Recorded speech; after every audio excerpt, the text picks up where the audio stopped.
Even men at the top of their game find themselves wanting more from life. Whether it's more meaning, unshakable confidence, a bigger impact, more money, deeper love, a hotter sex life, or a powerful legacy. Find out how good your life can be on this episode of Man Alive. Also, as I've supported men in their love and work lives for 15 years now, many men have asked me for the right words to say to be more attractive, desirable, and more of a leader. And I found it's not so simple as giving scripts or lines.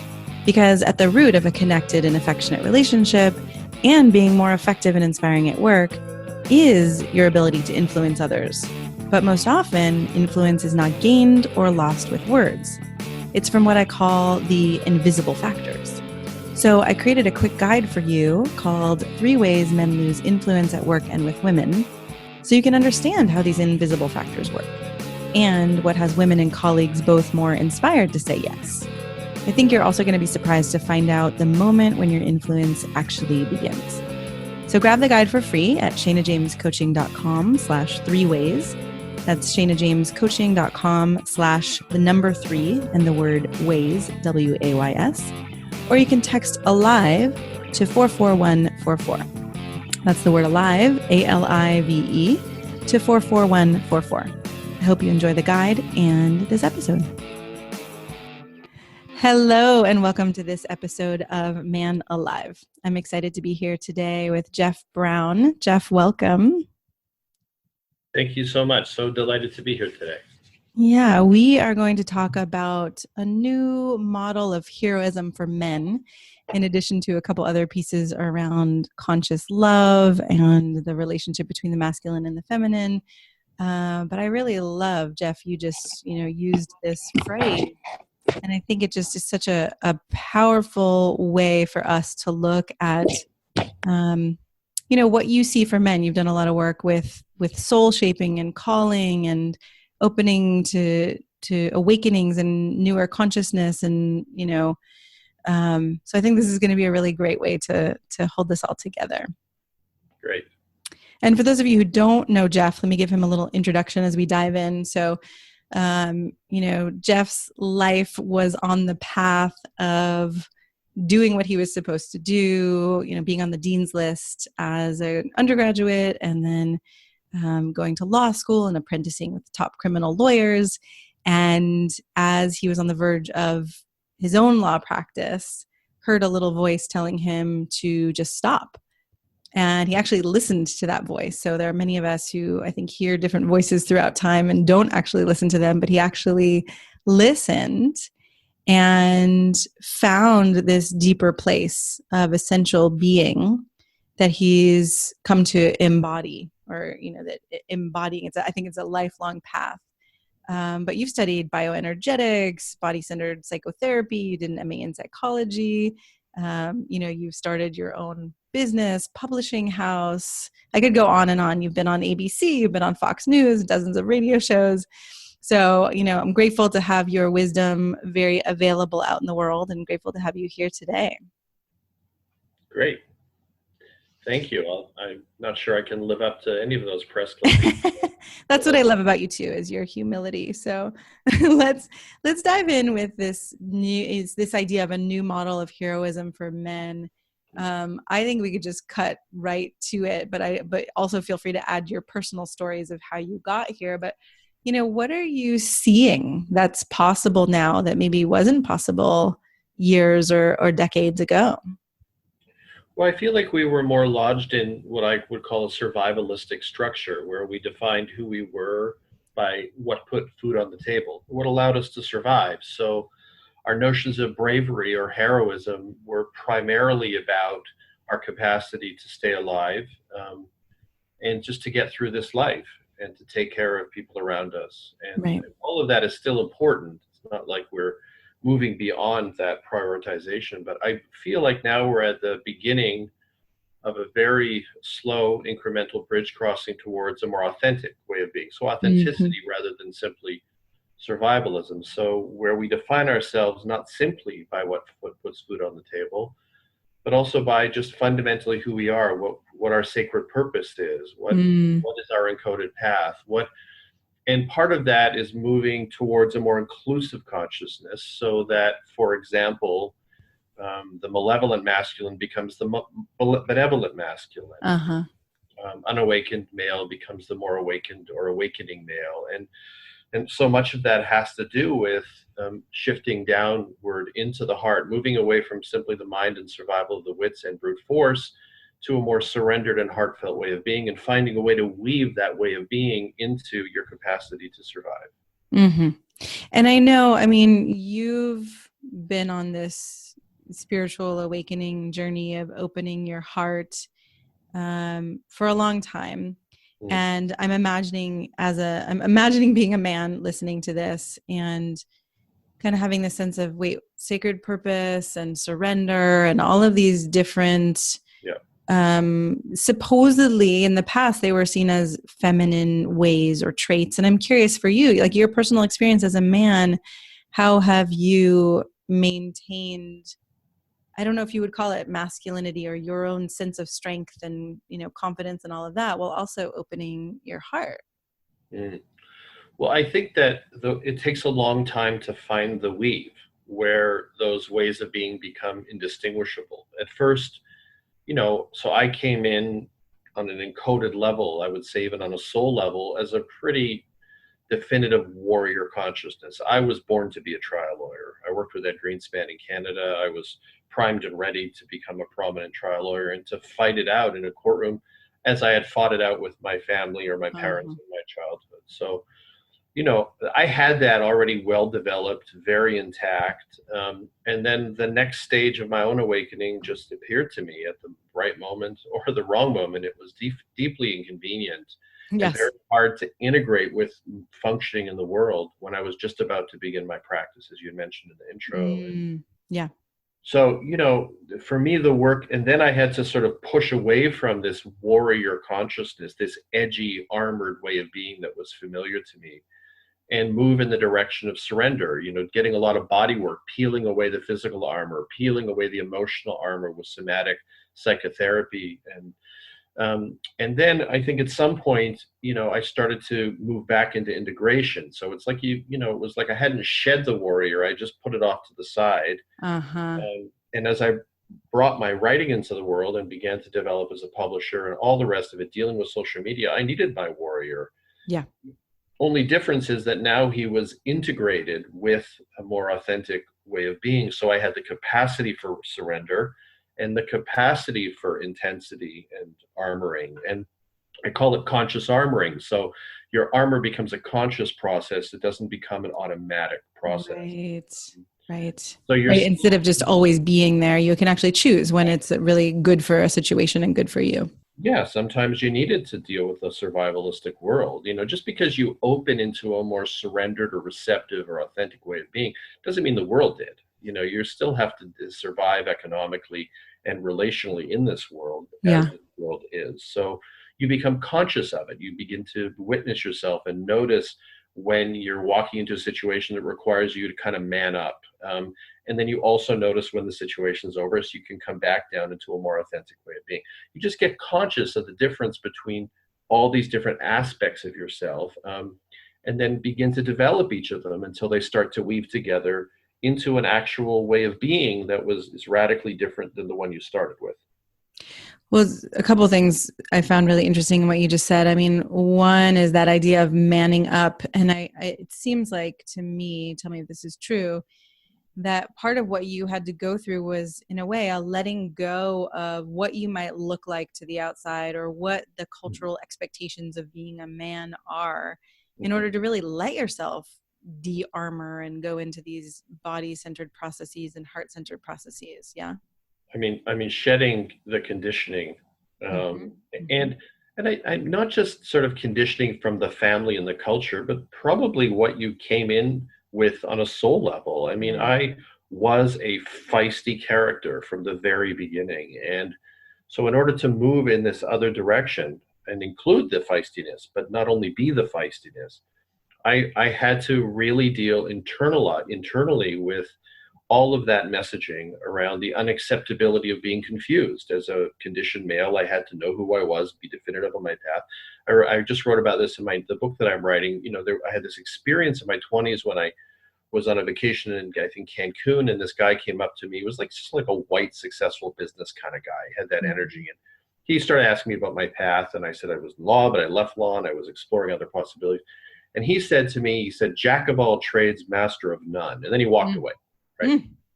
And, that was no surprise to me. I understood the perspective that he was moving from. I understood it because part of me felt that way. But what I had to do over time was to learn how to do the opposite of what I was taught to do. I had to learn how to surrender to feelings. I had to get comfortable with the emotional terrain. I had to learn what confusion was and to trust that my confusion was leading me somewhere. I had to do everything that they didn't tell me how to do. And which takes so much courage. I mean, that I would say takes the courage of a warrior, right? Well, I think I look back on it now and feel like I couldn't have picked a harder path than the one I picked. If I'd stayed in triad law, probably risen very quickly to some degree of prominence, felt egoically and financially gratified, really, there was a lot of very real and significant work I wanted to do in criminal law. I had a long list of things to do, far beyond winning in courtrooms. And so for me to let that go did require, it required balls. But at the time, because I was dissing and trying to push off from this warrior consciousness, I didn't realize that he was with me every step of the way. Had to be. You can't slug it out and write book manuscripts like this. You can't deal with a building of a following in social media. And I'm writing a lot against the ungrounded spirituality and patriarchal spirituality now. And that's what I'm writing about in grounded spirituality. And I get a lot of caustic emails. I've been on the front lines of this conversation for a long time. And, you got to be tough. You got to have a tough side. And, you also, again, have to know when to put it away and come back into balance. Yeah. I mean, I would also think, right, that without that warrior, I mean, you can't really surrender in a way without strength. Absolutely. Yeah. You just want your warrior to get benevolent and not malevolent. I mean, to me, this is the difference. And we don't have to even use the word warrior, but you have to develop the capacity to be assertive, but moving from a benevolent or heartfelt intention. So it's, it's the Robin Hood path, right? Rather than the Donald Trump path. These are two different kinds of, say, warrior consciousness. One that's caring for humanity, one that is not caring for humanity. And to me, that's the direction we want to go. For me, the bridge between those two ways of being was sacred purpose. It was finding an encoded path that lived inside of me, a direction that my soul and my beingness wanted to go in terms of the offering I wanted to bring to this world. And that, I think, if we find that, is not intrinsically malevolent. I think we're born with a benevolent encoded path, what I call soul scriptures and soul shaping inside of us. And, I think that the corrupted version of purpose comes through malconditioning, unresolved emotional issues, unhealed anger, all the stuff that people like Trump carry around, the fragmented consciousness. If you can tap into your bones as a man and as a woman and find that encoded path within you, I think you'll move in the direction. I mean, you need the assertiveness to bring it through, but you'll find that it's coming from a much sweeter place. And that's when the authenticity and survivalism comes together, because it has a purpose to lodge itself in. Yeah. Yeah. And were you saying soul purpose? Is that what you call it? Soul shaping? Well, I call it sacred. I call it sacred purpose. Yeah. I used to call it soul shaping. You can call it anything you want, but it's the idea that if you really look closely, and we're not trained to do this in the culture, and this is one of the next steps that has to happen, you recognize that there are certain gifts and offerings or callings that you're here to bring to the world. There are certain key relationships you're here to connect with and learn through. There are certain emotional issues you're here to work through and grow through. For me, spiritual maturation and emotional maturation are the same thing. So if you find your purpose broadly defined, work within inside of your purpose, that, wherever there's growth, wherever there's purpose, there's growth. Wherever there's growth, there's purpose. This is where transformation happens. And a lot of men have never been trained to think about themselves as sacred. Yeah. to think about themselves as having some fundamental intrinsic embodied purpose. Yes. Mostly they're just trained how to survive in the world, and as a result become out of touch with their emotional body, out of touch with the deep wells of meaning that are waiting for them inside of their own bones, Yeah. and end up lost and confused on the path. Well, and that's a really interesting distinction. I think that men and probably in some ways women too are trained. A lot of people, in throughout history were trained for survival. And I think it would be interesting, if you're listening to this podcast, to just take a moment and think, how many of your actions are actually based in survival? How many of your choices and what you choose to do for work, and even maybe who you chose for a partner? I mean, it's not saying that these are wrong choices, but you Yeah. just kind of had the light bulb go off in me of, wow, what would happen if there was that shift for men Right. from survival thinking to, what am I here on this planet to do? What is my sacred purpose? Yeah, who am I really? You can do it in the mirror. I've done it. So stand in the mirror and look at yourself in the in the way of being, the way of relating, the way of standing, all of it that relates to survival, that allows you to come into the world, put on your social mask, get through your job, whatever it is, to keep going. Now stand in the mirror and stay there for a long time and look at yourself and imagine who you'd look like, what you would look like, how you would stand, how you would manifest. And you can go far beyond that if you were actualizing your sacred purpose and also surviving, so that they're both woven together. And you'll look different, you'll feel different, you'll interface differently. But so many people, and I sold windows for years. I've dealt with the mainstream world forever and ever, and I'm part of the mainstream world. Really, we don't even know what any of this means, because we have been adapting our consciousness, our ways of being, our notions of self-definition to a survivalist structure from the very beginning of our lives. It was passed on from the parents and grandparents and on. Right. So what we're talking about is something entirely and radically new for most of humanity, not all of Uh-huh. them, but Uh-huh. for most of it. And I don't have all the answers. I don't pretend to, but I know that this is the conversation that we need to have. Well, and you made the leap, right? Because, part of my question, just going back to thinking about your journey, was not an easy one. You said, probably one So of the hardest paths you could have taken. And, yeah, and, I can relate, and I have men who are colleagues who also have gone through these, um, you know, breaking, I don't know if breaking down is the right word, but kind of dissolving the armor and, crying for days at a time and all these yeah, things that men are not supposed to do. right. But I'm wondering from your own journey if you have some suggestions or support for men who are like, wow, okay, so if I were to make the leap from more survival consciousness or survival choices to, um, living in this more soulful or sacred purpose way, like, how do you suggest they get through that bridge or that squeeze in a way that's like a birthing tunnel or something? Well, if I was an effective brander, I would tell you to have them read all of my books. But I'm not that effective a brander. And so So I'll say, read all of Jeff's books. well, thank you. But so no, but what I would say is that there's no simple answer, Yeah. because we're still living in a survivalistic world. So when men start to open to these other ways of being, start releasing emotionally, they're coming into balance, they're coming into alignment, they're Yes. dropping down into the realness of who they are, which is a beautiful thing.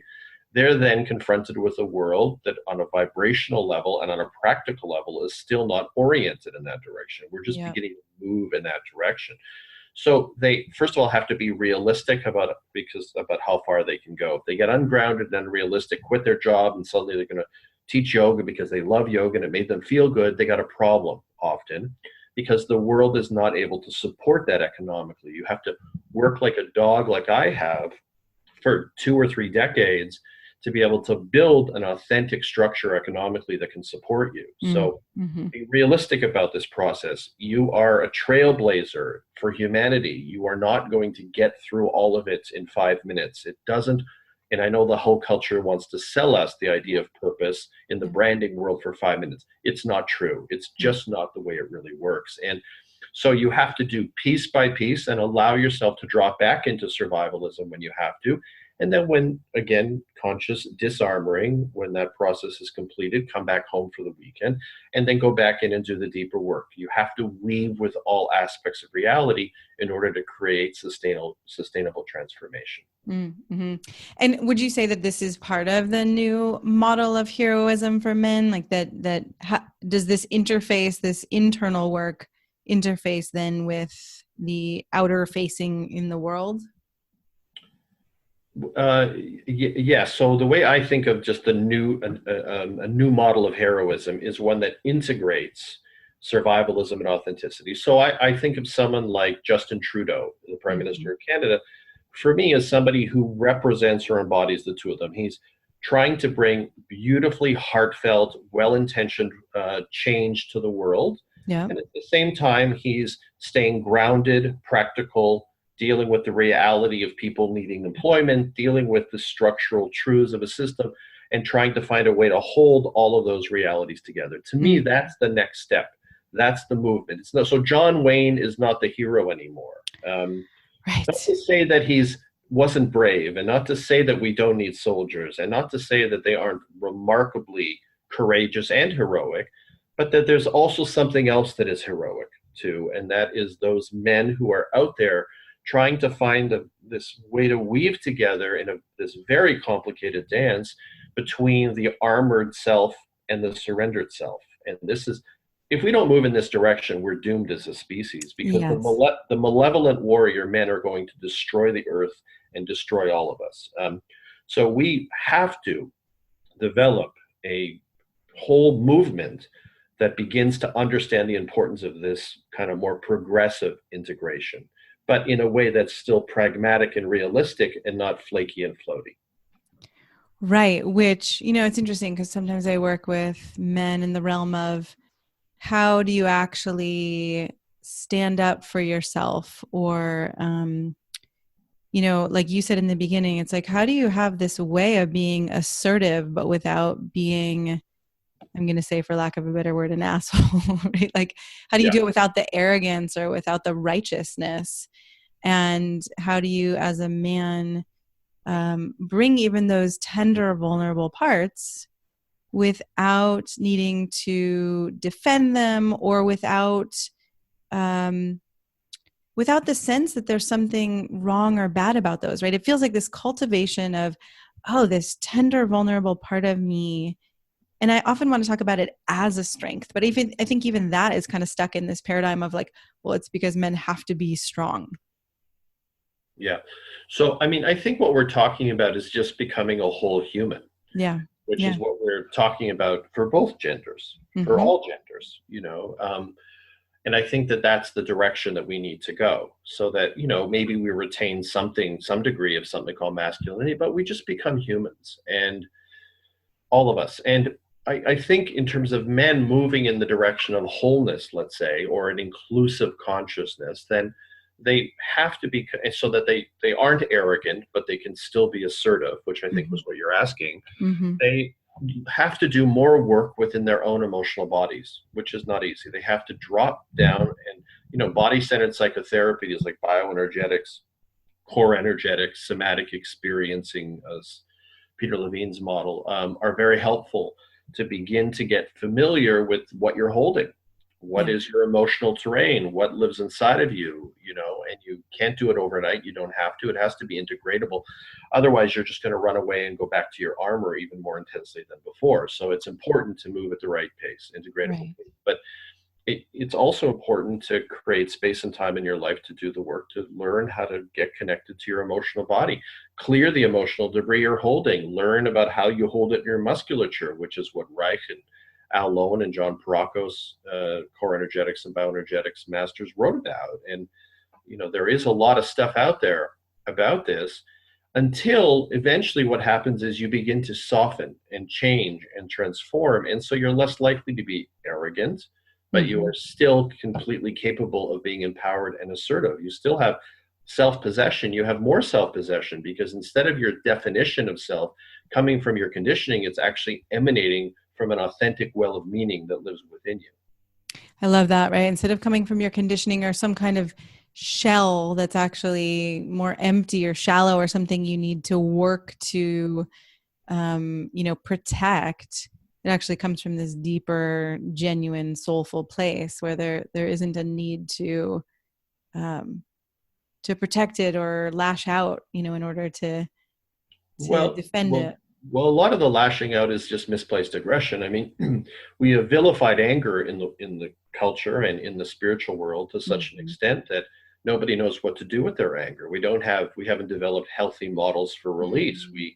We don't have foam cubes in our house to hit with baseball bats so that we don't end up taking it out on the wrong people. I mean, Yeah. we have got to learn what to do with anger. And again, this is about moving from malevolence to benevolence. This is about becoming so acquainted. See, what I started at an early age was becoming acquainted with my emotional terrain. Uh-huh. Uh-huh. You've got to get acquainted with your emotional terrain. So right now, I mean, I can go in a room and hit a cube and do some somatic psychotherapy release, and I'm never going to act that out with that bat towards anyone else because I know my stuff. And Yeah. but if they don't know their stuff, they can control their stuff. I've worked with people. I didn't want them to do anger work, certain men around me, because I knew when we opened that container, anything could happen. Yeah. So we want to normalize this conversation and create pathways of release culturally. We need like little centers at the every street corner in a major city where people can go in and put in a $2 and hit a cube for Oh two my minutes. gosh, that would be amazing. Yeah, absolutely. So it becomes we understand what accumulated debris does. And we're taught grief, anger, all range of emotions. And we stop vilifying anger. We know why we vilified it. So many horrible things have happened. Hmm. That's not what we need to do. We need to But if bring. we don't actually express it, then it just gets No, bottled up. it gets worse. Then you Right. got then you got way more trouble. Way more trouble. Yeah. It's great. Actually, I was just thinking how I have a punching bag in my house because my son is almost 7, and the other day we got into a thing and we were both upset, and I was like, I think it's time to go to the punching bag. So we did Do some it. punching, and it was Right. amazing for both of us. But right, I didn't have that in my house until I had a child. Great. There's your Yeah. there's your there's your great teacher. Yeah, right. I love it. He's such a great teacher. Well, you've written a lot, and I read your book, An Uncommon Bond, which I found to be really exciting and deep and thought provoking. And I'm curious if we stay on this theme in a way of heroism or this new way of being. And as I say heroism, I think the old version of a hero was like, I'm going to stand up and be someone for other people, but maybe leave myself behind, or like I didn't matter. I didn't have to take care of myself or something. I didn't have to necessarily grow myself. I don't know Mhm. if that fits, but I'm just thinking about it in terms of love and your view of a more conscious love, a more awakened love. Mhm. What do you see for men, and what have you experienced in that realm that would be helpful? Well, that's a big, broad question here on the Man Alive show. Um, I mean, I think it's part of the same process. I think that if we're all moving towards wholeness, part of that movement is getting clearer around the emotional debris that we carry forward Yeah. from this life and ancestral carry forwards, all the rest of that. One of the problems I think that we're all confronted with is that it's all most people can do to even figure out who they are at this Right. stage of human development. And you put them in the room with another human who they love, and then the stuff starts coming up, and the greater the love, the greater amount of material emerges as a rule. And then they don't know what to do with themselves because they don't even know who they are or why they're here or what moves them emotionally or what's affecting them emotionally. Survivalist structures are inherently, they create a falsified sense of experience. So people don't even really know who authentically lives inside of their own bones. And then Yeah. they're put in the room with another human and they have to figure it out for 30 or 40 years. So, not to say we don't continue and brave that journey, but we're not going to evolve in that realm any quicker than we're going to evolve in the individual realm. And in fact, the individual realm may have to happen on many levels a little bit Before. quicker. Yeah. Sometimes, I mean, we grow relationally, of course, but there's a certain minimum amount of work that you have to do individually before you can begin to handle a conscious relationship. If you go to a survivalist relationship where everybody's doing their duty or their role or whatever it is, you can stay miserably together or sometimes comfortably together for decades. Yeah. But if you want to have a relationship based on real authenticity and consciousness, you're going to have to get authentic and consciousness in your own process in order to be able to carry that off. Yeah, I'm just looking at a quote I had copied down from your book, from an uncommon bond, where you wrote the unavailable available pattern, Mm. where you convince yourself and others that you're available for relationship, but then you always find a way to stop short, which can look like choosing unavailable people or looking for excuses to run, focusing on a lover's imperfections rather than their appealing qualities, getting lost in the excitement of ecstatic possibility until the first glimpse of real vulnerability sends you packing. And then this piece I love too, you wrote, it's the addiction to possibility and the fear of intimacy all rolled into one. Well, like real vulnerability, like individually in the Yeah. mirror or relationally in some form of partnership or love connection, is absolutely and utterly terrifying if you're not acquainted with what it feels like inside of you.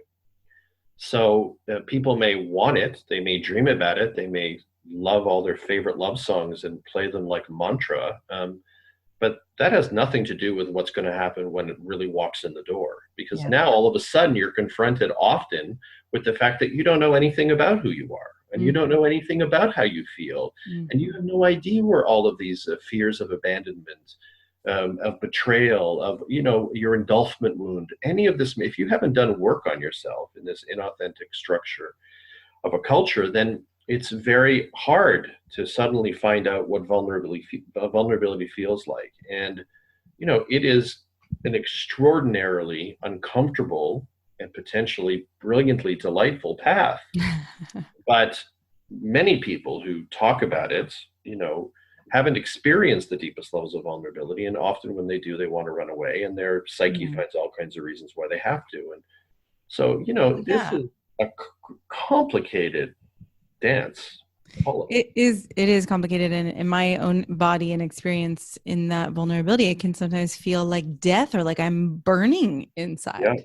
sure. And I mean, and who knows when you feel that kind of really raw vulnerability. I mean, I remember, I wrote about this in Bond, and remember this from the originating experience. I was younger and I was more kind of naive, I think. But there was a truthfulness to some part of this experience where there was a deep opening one moment where I felt Mhm. the depthfulness of the love, and it felt so just so expansive. And at the same time, I felt absolutely and utterly terrified. I felt Yeah. terrified because I didn't feel like I could be in that degree of openness and survive in this scary world. Yeah. That was the first thing I became aware of. And the second thing I became aware of is, how am I going to function in the marketplace in Uh-huh. this state of vulnerability? Because the marketplace is still set up survivalistically and not compassionately and authentically. So you're moving in the direction of a certain degree of feeling, and the world around you is not yet able to support it. So this is why it gets, one of the reasons it gets complicated. And it's very similar to what men experience. They begin to have those openings, those releases. They can't hold the artifice any longer. They have what I call a nervous breakthrough. Instead of a breakdown, the I like that. material starts surging through and coming out, and they're getting more genuine. They're getting more original face. They're getting more authentic. And then they got to figure out how to go back to the work with the guys and talk like the guys and all the rest of that schmooze, to Yeah. survive in the environment. So those who are making this bold leap really need to be able to find each other and support each other, Yes. because, for the most part, the world's not there yet. No, I mean, I think that's one of the things I feel most honored to do as a woman with men is hold men in Great. that process, in that vulnerability, and be a loving woman who says, yes, I see you, I love you, I care about you, I believe in you. This is, you're good, you're still strong. Like, this doesn't make you unmanly or weak or any of that. And it's really, I mean, it's just so beautiful to see men risking everything in a way, right? Everything they've been taught and everything they've been raised often Yeah. to be, to actually feel who they truly are. I mean, they're all courageous paths. Walking the John Wayne path, or the soldier path, whatever that is a courageous path. Yeah. But it's also kind of a familiar path for many men. So Mm-hmm, it's mm-hmm. not like new horizons or new frontiers. when men, particularly men, are conditioned in a traditionally masculine way, drop down into the receptivity of the body and the emotional process, Yes. that's a whole other kind of brave, because now they're walking towards something they know nothing about. And I remember, I mean, I was a very emotional kid. I probably survived by tantruming, but then I shut down and closed off to adapt to my environment in the world and build my Mm-hmm. life and become a lawyer, all those things. So then I started to do work to go back down and drop down. So I was a little more familiar with the terrain from early life than a lot of men are. Yeah. The men who don't have that early life experience, who were armored and over adapted early on, it is unbelievably hard for them to suddenly start to be invited in their life or in their process or even by their partners in a confrontational way to finally start to talk about their feelings. Right. I don't think people understand just what they're asking of them. They're asking them to learn a language that they don't know a single thing about Right. quickly. And I don't think that's a very humane or realistic expectation. That doesn't mean a person should stay in partnership with a totally unconscious man who resists opening. That's up to them. There's nothing wrong with deciding that doesn't work. But I do think we have to really get a real clear understanding of what you're asking somebody to do. You're asking them to Mm-hmm. let go of that protective, armored, warrior way that they've been conditioned to be on this planet in relation to others for generations, centuries, all the way back in the lineage, to now all of a sudden enter into a terrain they know nothing about, which is the Right. realm of feeling. It is an unbelievably bold and brave step forward. Yeah. Well, and I hope for men listening, I hope you hear that and realize, right, that thing that it might be a woman or it might be someone else is asking you to do, to feel or to talk about your feelings, right? And it can seem like, well, I should be able to do that. And yet, as you're saying, Jeff, it's like, right, conditioned in your bones and your DNA to be the Right, very thing you don't do. And it's like trying to turn your elbow backwards at first. right, right. And it's painful and it's terrifying, and it's also, I don't remember which book I wrote in it, but I said that vigilance and vulnerability make strange bedfellows. So Mm, your consciousness is vigilant. You're geared to your role and responsibility on this planet in relation to others, in relation to self-protection, in relation to tribal protection, all of it. Now all of a sudden you're going to drop in and be non-vigilant and totally open and surrendered with no familiarity with it. Wow. wow.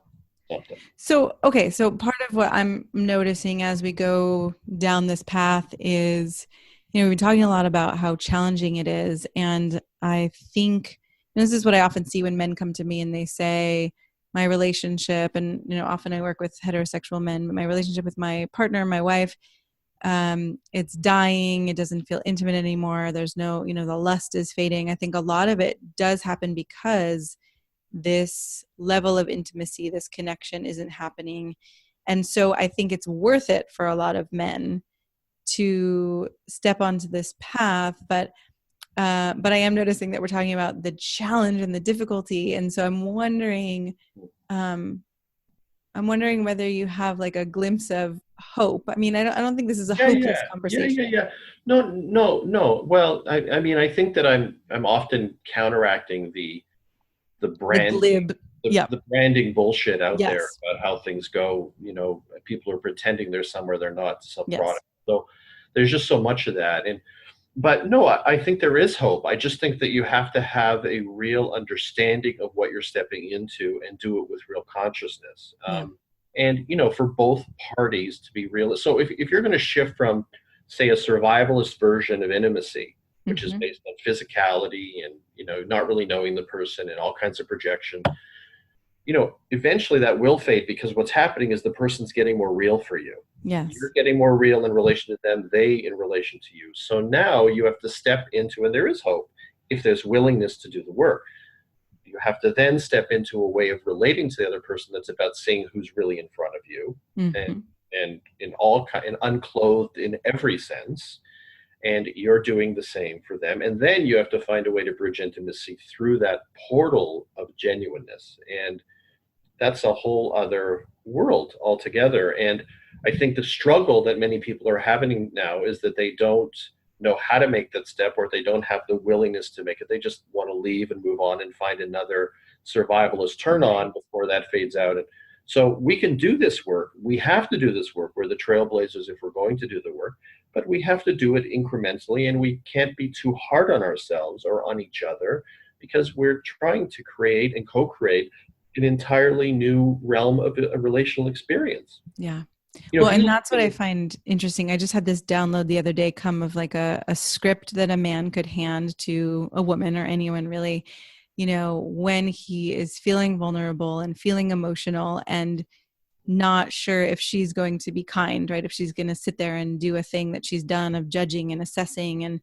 And, there's a way that it does feel like we've got to get people on the same team, like you're saying, to be able to right, get, oh, this is really challenging for everyone, right? It's not that people are intentionally usually holding back or trying to not feel or trying to not be connected, right? It's like, it's just so much more of our conditioning.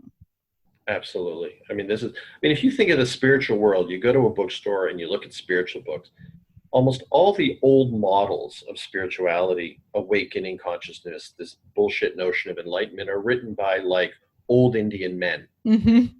And there's almost no spiritual books that really describe a relational model, Yeah. that really describe what we become as a portal to divinity together. And one of the books I said, we're not just here together to keep each other company, we're here together to show each other God. So basically, if you look at those bookstores, all you read are these books written by men telling us what it is to be enlightened. In my view, most of them are dissociative, disconnecting from their emotional bodies, pretending they're masters because they don't want to admit that they're emotionally unresolved and unhealed and filled with pain, and don't want to talk about the relational reality that we grow together.